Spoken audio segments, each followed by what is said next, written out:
Wesley, mas e aí, como é que a gente faz para evitar isso? Lembra do quadrado que quebra. Você não tem o poder de evitar a quebra do quadrado, você tem o poder de pegar as peças do quadrado e montar de um jeito que faça sentido. E graças a Deus, eu não estou sozinho. Semana passada, encíclica do Papa Leão XIV, Magnificat Humanitas. Ele escreve sobre a salvaguarda das atividades humanas na era da inteligência artificial.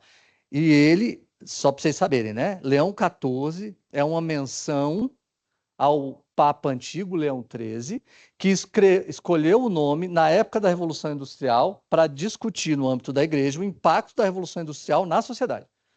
Então, o Leão XIV escolheu o Leão XIV por causa da inteligência artificial. Então, isso é uma coisa muito importante que a gente pare e pense, né? Essa complexidade disso é alta. E olha o aspas do Papa na encíclica. Eu vou me permitir ler tudo. O realismo autêntico não renuncia a mudar o mundo. Não é não deixar o quadrado quebrar. Começa por ver com clareza os interesses, os medos, os vínculos e as relações de força, precisamente para calcular o que é possível alcançar e com que mudanças.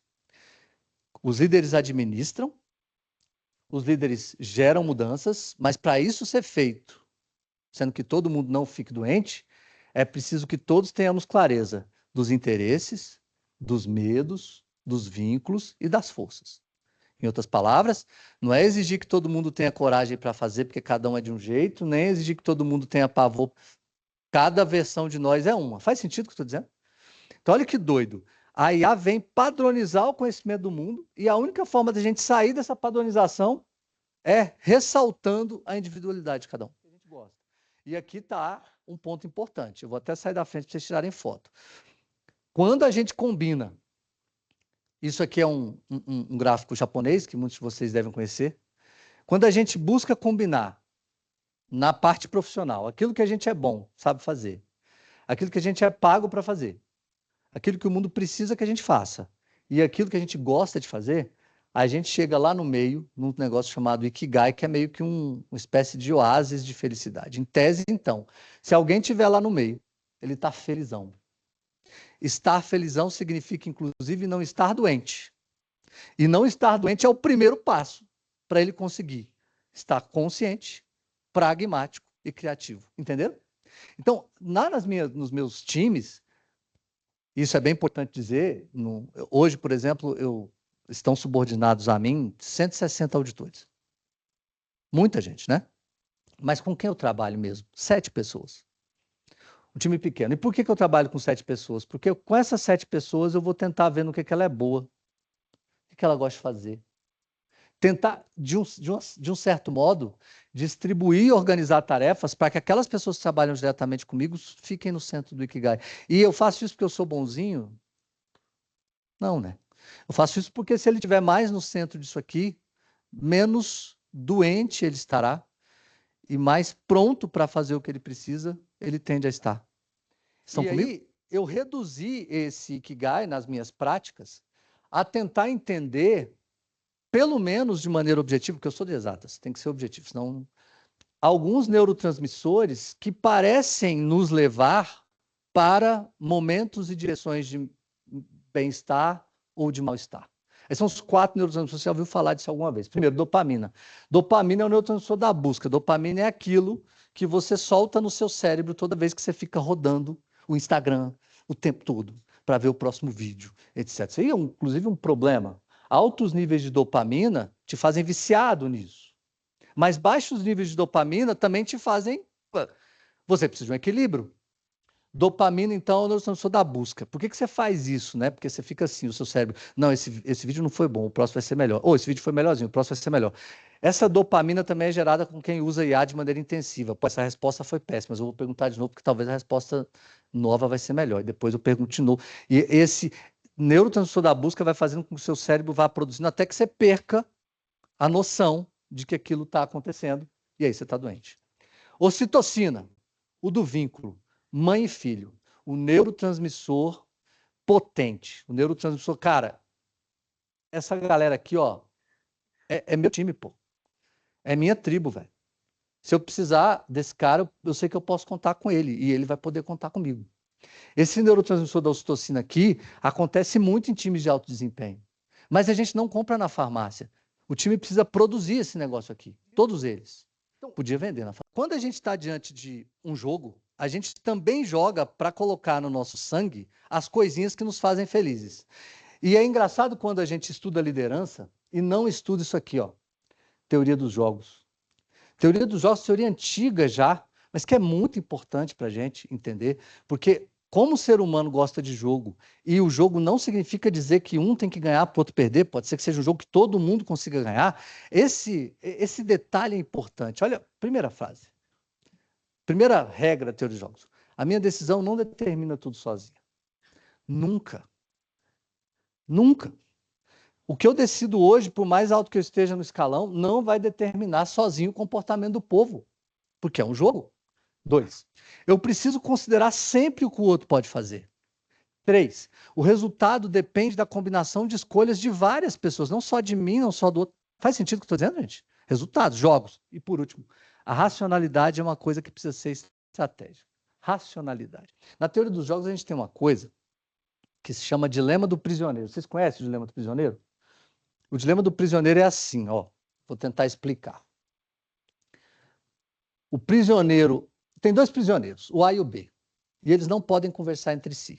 A depender das decisões de cada um deles, o impacto na vida deles é diferente. Então, acompanhe comigo. O prisioneiro A, se a polícia for lá falar com ele, ele ficar em silêncio, o que significa cooperar, e o prisioneiro B também ficar em silêncio, o que significa cooperar, o A fica 1 ano na cadeia e o B fica 1 ano na cadeia. Beleza? Ambos ficaram calados, cada um pega 1 ano de cana. Fechado? Agora, se o prisioneiro A fica calado e o prisioneiro B confessa, o A se dá mal. O A pega 10 anos e o B fica livre. Entenderam aqui? Vice-versa, se o A confessa e o B fica calado, o A se dá bem e o B vai embora. Agora, se ambos confessam, ambos pegam 5 anos.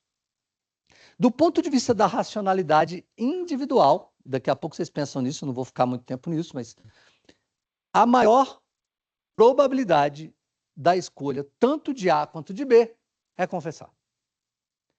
E quando eles fazem isso, eles pegam o pior coletivo possível. É o que eles chamam de equilíbrio de Nash negativo. Isso significa o quê?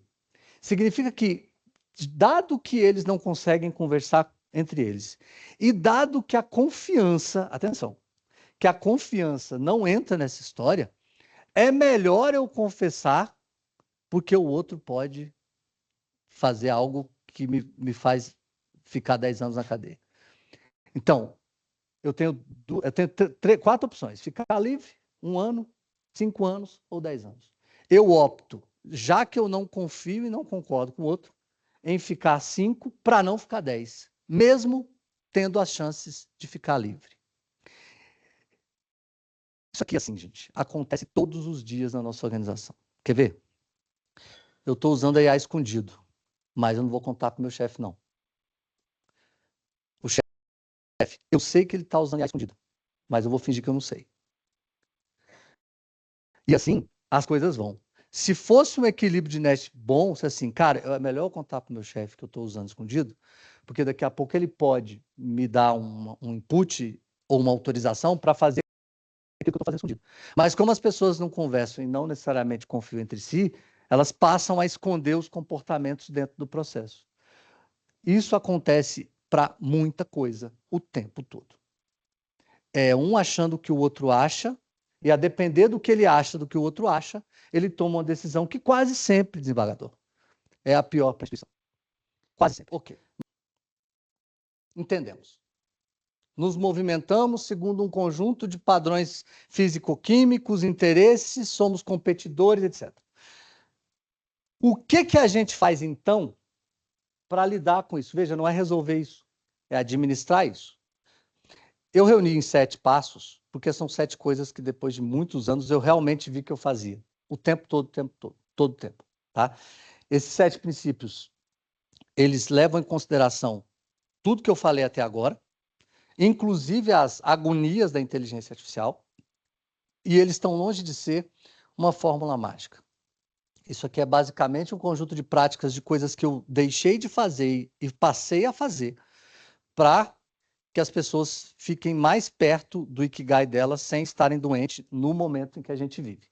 E aqui eu uso 3 grandes elementos históricos. Eu vou lá no Lao Tzu da China, o fundador do taoísmo, um cara que defendeu o naturalismo há 2000 anos atrás, que tem umas aspas que eu gosto muito. O melhor líder é aquele cuja existência é mal percebida pelo povo. O líder é aquele que não precisa aparecer para o pessoal se... O líder é como se fosse aquele grande técnico de futebol que faz o time jogar por música, mas não é o mais estrela da companhia, sabe? E esses 3 primeiros princípios, eles são princípios personalíssimos, são princípios daquele grupo que precisa contratar bons jogadores para resolver as suas questões. O primeiro princípio é a permanência voluntária. Agora eu quero olhar para vocês e eu busco de vocês, já que a gente está íntimo, muita honestidade. Você já viu aqui ou em qualquer outro lugar situações em que os melhores profissionais de cada departamento, de cada representação do Estado, que entregam bastante, serem, palavra é essa, presos naquele lugar exatamente porque são bons e entregam muito? Vocês já viram isso, sim ou não? Sim. E o que acontece com essa pessoa que está neste lugar, que tem uma lista de entregas gigantesca nesse lugar e que por alguma razão do mundo quer sair para fazer outra coisa quando ele é negado a sair? O que acontece com essa pessoa? Adoece. E quando ela adoece, ela produz mais ou produz menos? Pragmaticamente, menos. Você perde dos 2 lados. Lembra da teoria dos jogos? Você cai para a decisão pior para todo mundo. O princípio da permanência voluntária é aquele que quer criar condições para que os talentos fiquem naquele departamento, naquela unidade, naquele lugar, por escolha. Não por medo, não por inércia. O cara quer estar lá. O jogador quer jogar no time. Ele topa. Ele não está lá porque, meu Deus, se eu estiver aqui... Não, ele quer. Intencionalmente ele quer. Pessoal, quando acontece transparência construtiva, isso aqui é bem importante. Talvez vocês aqui também já devem ter ouvido falar, caso assim, o chefe chamou uma reunião com todo mundo, e daí ele dá um aviso muito importante. Aí ele deu um aviso geral.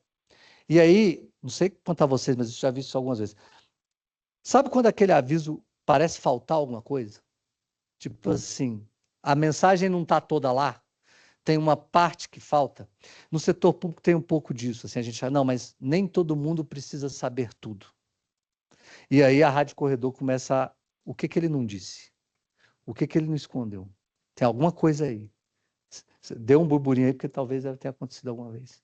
Eu li um texto hoje, vou até compartilhar no meu Instagram mais tarde, que diz o seguinte, que no setor público a busca pelo consenso muitas vezes é uma forma de não decidir. E aí ele evolui no processo dizendo o seguinte, veja, tem decisões que precisam ser tomadas de maneira rápida, de maneira transparente, mas para que todos tenham o conforto de tomar a decisão, o líder espera que todos concordem com a decisão. Isso pode não acontecer. E aí tem gente que não toma a decisão porque nem todo mundo concorda. E a decisão precisava ser tomada. Isso é um problema. A transparência construtiva é o princípio que a gente precisa fazer enquanto líder para falar tudo que precisa ser dito a todo tempo para os liderados. Porque o processo de falar sempre da maneira honesta é aquilo que vai construir a confiança, que é aquilo que na teoria dos jogos resolve as questões. Se eu confiar no brother, eu vou falar coisas para ele que ele não vai gostar de ouvir. Se eu não confiar nele, eu não vou falar. É ou não é isso? E a confiança só se constrói a partir do momento em que a gente fala tudo que precisa falar o tempo todo. Vocês estão entendendo? Ah, não. Vou reunir meu pessoal. Não, gente, fiquem tranquilos, porque a inteligência artificial não vai afetar o nosso trabalho nos próximos 3 anos. Eu não posso falar isso. Eu não sei. O que eu falo? Gente, eu não sei o que vai acontecer daqui a 3 anos, então é bom que a gente se prepare para qualquer coisa. Aí o cara que ouve, pô, esse cara não inventou nada. não dourou a pílula, colocou a gente tudo no mesmo barco, tudo na M, mas nós estamos no mesmo barco mesmo. Isso é melhor do que se a gente começar a dourar pílulas sem precisar dourar. Quer dizer, se fosse o Gaudí o artesão responsável pelo quadrado que quebrou. O quadrado quebrou lá na frente do Gaudí. 7 pedaços. O que o Gaudí faria? Depois de muito pensar e de, enfim, refletir sobre a vida dele, eu acho que o Gaudí pegaria os 7 pedaços, quebraria em pedaços menores e colaria na peça natural mais bonita do palácio. Podia ser uma árvore, um tronco, porque na cabeça do Gaudí não existia nada mais bonito que a natureza. E a única coisa que um artista poderia fazer de bom seria enfeitar a natureza. E assim ele fazia com essas formas, ele fez com a Sagrada Família, ele fez com todas as outras coisas. Se isso é verdade, a minha última mensagem para vocês é a seguinte: não existe regra para quando o quadrado quebrar na tua frente. Você pode fazer igual o cara do Tangram, você pode fazer igual o cara do Gaudí, você pode fazer o que você quiser. A não existência dessa regra é que faz a singularidade acontecer. Então, no ponto de vista da liderança, a minha última mensagem não é muito boa, porque talvez vocês esperassem uma fórmula mágica. A fórmula mágica, ela não existe. A fórmula mágica, ela é individualíssima. Ela é totalmente voltada a você naquele momento, ao seu time naquele momento.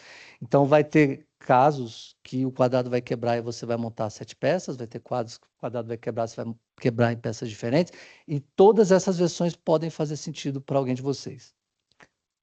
Não sigam passos homogêneos vindos da IA ou de qualquer outro. Tentem começar por vocês o processo de criatividade e pragmatismo para que as suas equipes possam se inspirar naquilo que vocês precisam fazer. Essa é uma peça que também representa um pouco da cultura chinesa. O dragão foi um presente, ele ganhou um presente sob a forma de uma moeda e decidiu fazer um dragão porque Gaudí, no início do século passado, no fim do século passado, não, no início do século anterior, ele já respeitava a cultura chinesa como uma cultura que merecia ser vista, e é o que a gente está vendo hoje. Mais uma vez, agradecer a vocês, a coisa mais valiosa que vocês têm atenção. Falei para você que eu ia fazer bem pausadamente, fiz até mais pausadamente que eu deveria. Espero que vocês tenham gostado e aprendido um pouquinho, e agradecido muito, muito mesmo, pela oportunidade de ter explorado as minhas ideias junto com vocês hoje. Muito obrigado. Obrigado.